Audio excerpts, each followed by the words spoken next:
nyun sewu, berbicara program Sidikiyah selama ini seolah-olah itu hanya dua. Ketika berbicara program Sidikiyah, seolah-olah hanya santunan, bangunan, santunan, bangunan, santunan, bangunan. Tapi belum ada yang fokus pada urusan pendidikan. Padahal ketika kita mengacu pada wisata rohani Uyunun Tajri Naf'ah, itu kan alokasi dana dari Tajri Naf'ah itu ada 3. Yang pertama untuk 2000 Jamiatul jelas itu bangunan. Yang kedua untuk Dibra jelas itu santunan. Yang ketiga kan dialokasikan untuk pendidikan. Nah, kami melihat nyun sewu, mohon maaf nah Pak Dawawin selaku wakil sekjen DPP Orsid, kalau kami salah mohon dikoreksi. Seolah-olah selama ini di Sidikiyah ini memang belum ada yang bahwa pendidikan ini juga program penting dari mursyid gitu. Seolah-olah belum terpikirkan. Selama ini santunan-santunan yang ada, yang digalak dari warga Sidikiyah, kalau tidak untuk bangunan ya santunan. Belum ada yang mengalokasikan santunan yang khusus dialokasikan untuk pendidikan. Padahal kalau kita sudah tahu betapa besarnya dibalik BTQ yang dicanangkan oleh Sang Mursyid, seharusnya ini juga menjadi perhatian khusus bagi pengurus-pengurus organisasi yang ada di Sidikiyah, juga menjadi perhatian khusus bagi seluruh warga Sidikiyah.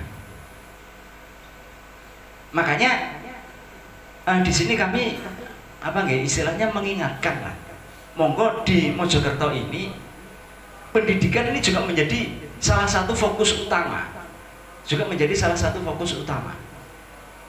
karena apapun yang terjadi ketika berbicara BTQ ya juga tetap butuh operasional, jadi jangan sampai di situ nanti gurune pengelolai melok mikir dana operasionale. Jangan sampai seperti ceritanya Mas Hanafi ada di salah satu BTQ itu, yang sampai dana operasional itu nggak ada sama sekali, bahkan untuk beli kapur saja nggak bisa. Yang mana akhirnya di situ ada tinggal kapur sedikit ditulis di papan tulis, pesan kepada anak-anaknya untuk tulisan itu ditunjukkan kepada orang tua. Gurunya nulis bak fathah bayak fathah ya ro fathah ro bayaro, supaya ditulis oleh anak-anaknya untuk ditunjukkan kepada orang tua atau wali murid. Nah setelah ditunjukkan ke wali murid, setelah dibaca oleh wali murid juga minta anaknya supaya nulis untuk ditunjukkan kepada pengelolanya. Gurunya nulis tok fathah to ro fathah ro ko fathah ko to ro ko lagi biar gitu. Dan di sini kami juga mohon kepada pengurus organisasi yang ada di Sidikiyah wilayah daerah Mojokerto, ini juga ada perhatian tersendiri kepada BTQ. Karena berdasarkan data mulai sejak 2010 itu BTQ ada 300 sekian ya Mas Hanafi ya.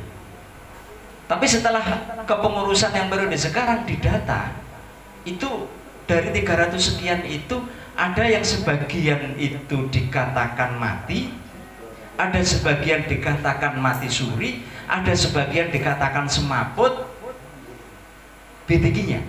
Lah, setelah diselidiki kenapa hal ini bisa terjadi? Karena pada masa itu belum adanya perhatian dari pengurus. Jadi seolah-olah BTQ itu berjalan sendiri. Makanya kenapa di Departemen Pendidikan yang sekarang ketika berbicara BTQ itu tidak boleh ya, misalnya ada apa-apa dari BTQ itu langsung ke pusat,